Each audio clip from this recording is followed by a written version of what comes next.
민주당이 오늘 국회의원 300명에 대한 부동산 전수조사를 제안했습니다. 배우자와 부모, 자녀까지 모두 조사하자고 했는데요. 국민의힘도 일단 제안을 수용했습니다.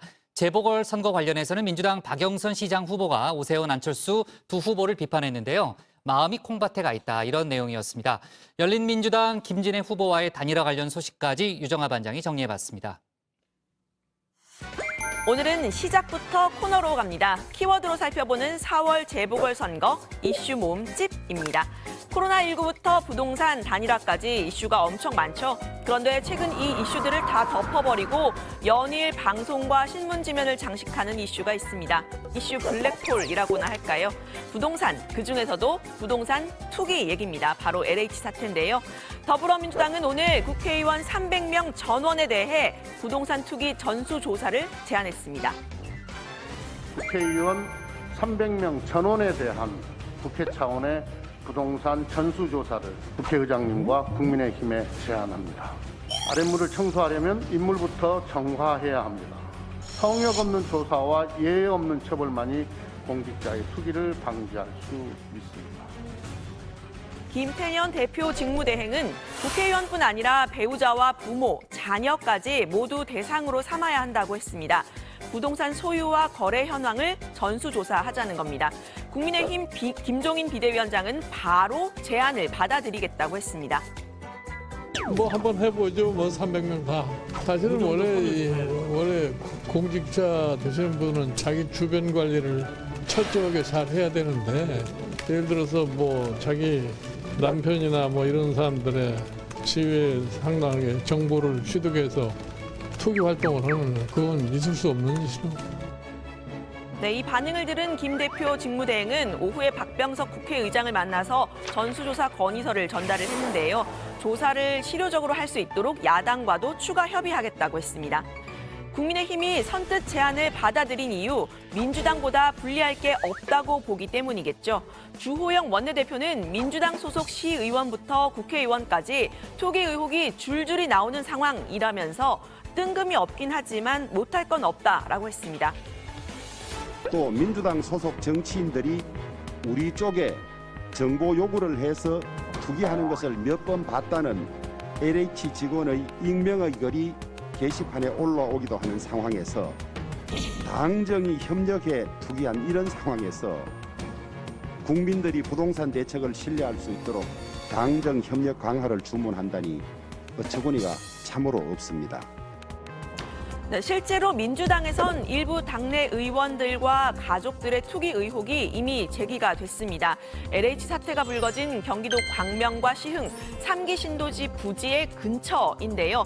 비례대표로 국회에 입성한 양이원영 의원의 어머니는 2019년 광명시에, 또 김경만 의원의 배우자는 2016년과 2018년 두 차례에 걸쳐서 시흥시에 땅을 샀습니다. 둘 다 투기에 주로 이용되는 지분 쪼개기 방식이었는데요. 양향자 최고위원은 경기도 화성의 신규 택지개발지구와 가까운 그린벨트 지역의 맹지, 도로와 떨어진 곳인데 이 1000평을 배우자와 함께 2015년에 매입했다고 합니다. 세 사람은 모두 의원이 되기 전이었고 신도시와는 무관하다라는 취지의 해명을 내놨는데요. 민주당은 당내 윤리감찰단 조사 결과에 따라 징계 가능성도 열어놨습니다. 윤리감찰단에서 아주 강도 높게 조사를 하고 있는 것으로 알고 있습니다.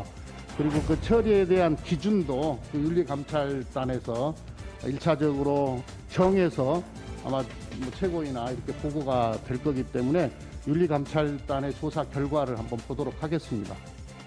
네, LH 사태로 촉발된 부동산 투기 의혹이 여당으로 옮겨 붙으면서 민주당이 국회의원 전수조사 카드를 꺼내들었다는 분석이 나오는데요. 당, 정, 청은 한 목소리로 연일 강한 제도 개선 방안을 내놓고 있습니다. 또한 부당이익을 최대 5배까지 환수하고 가중처벌하겠습니다. 정부는 부동산 범죄와의 전쟁을 선포합니다. 오이밭에서 신발을 만지지 않도록 이해 충돌을 방지하는 제도까지도 네, 민주당은 공직자 투기 및 부패 방지 5법을 최우선 입법 과제로 삼겠다고 했습니다. 관련 법안의 개정안도 쏟아져 나왔는데요. 특히 이해충돌 방지법은 2013년에 처음 발의됐는데 이 법이 만약에 지금 있었다면 이번 LH 사태 관련 직원의 처벌을 할 수 있냐 없냐를 가지고 다툴 필요가 없었다는 얘기가 나왔습니다. 그야말로 소 잃고 외양간 고치기라는 비판도 나왔는데요. 여당은 이렇게 말했습니다. 제가 원내대표 취임하고 나서 이해충돌방지법과 국회법 처리는 계속 시도를 했었죠. 잘 아시다시피 야당의 반대에 의해서 뭡니까 이게 진행이 안 된 거 아니겠습니까? 네, 이번 LH 사태, 사실 LH 임직원 외에는 대부분 국민들의 분노를 사고 있습니다. 여야의 속내가 좀 다르더라도 이번만큼은 한 목소리로 동맹을 맺어줬으면 하는 바람입니다. 다시 이슈 모음집으로 가겠습니다. 역시 4월 선거를 한 달 앞두고 등장한 변수죠. 윤석열 전 검찰총장 이슈인데요. 오늘 관훈 토론회에 참석한 박 후보에게는 윤 전 총장에 대한 질문이 쏟아졌습니다. 윤 전 총장에 대한 평가, 윤 전 총장의 사퇴가 선거에 미치는 영향, 이런 질문들이 집요하게 쏟아졌는데요. 줄곧 서울시장 후보로서는 발언을 자제하겠다라고 하다가 질문이 계속 이어지니까 확인해 봤더니 윤 전 총장의 앞으로의 행보는 다 소설이라더라라고 하면서 야권 후보들보다는 본인이 윤 총장과 더 편한 관계다라고 했습니다. 지금 현재 거론되고 있는 다른 후보와의 관계를 봤을 때 아마 그 관계와 관련해서는 저하고 가장 편하게 연락할 수 있는 사람일 겁니다. 네, 윤 전 총장 사퇴의 직접적인 계기가 됐죠. 민주당에서 추진 중인 이른바 검수완박, 검찰 수사권 완전 박탈에 대해서도 시기적으로 때가 아직 이르다라면서 속도 조절론에 힘을 실었는데요.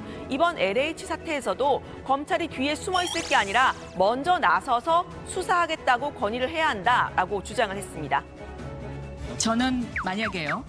검찰이 지금까지 정의롭게 수사하고 당당한 입장이었다면 저는 공개적으로 우리가 이번 LH 사건은 이러이러한 우리가 역할을 이렇게 하겠습니다라고 말할 수 있어야 한다고 생각합니다. 그런데 지금 그 어느 누구도 그런 얘기 못하지 않습니까? 네, 여권 강성 지지층과는 결이 조금 다르게 읽히는데요. 중도층을 의식한 행보일까요? 박 후보는 최근 오세훈, 안철수 후보에 대해서는 공세 모드로 돌아섰습니다. 오늘은 두 후보 모두 서울시장이 아니라 대선에 마음이 가 있다라면서 마음이 콩밭에 가 있다라고 꼬집었습니다.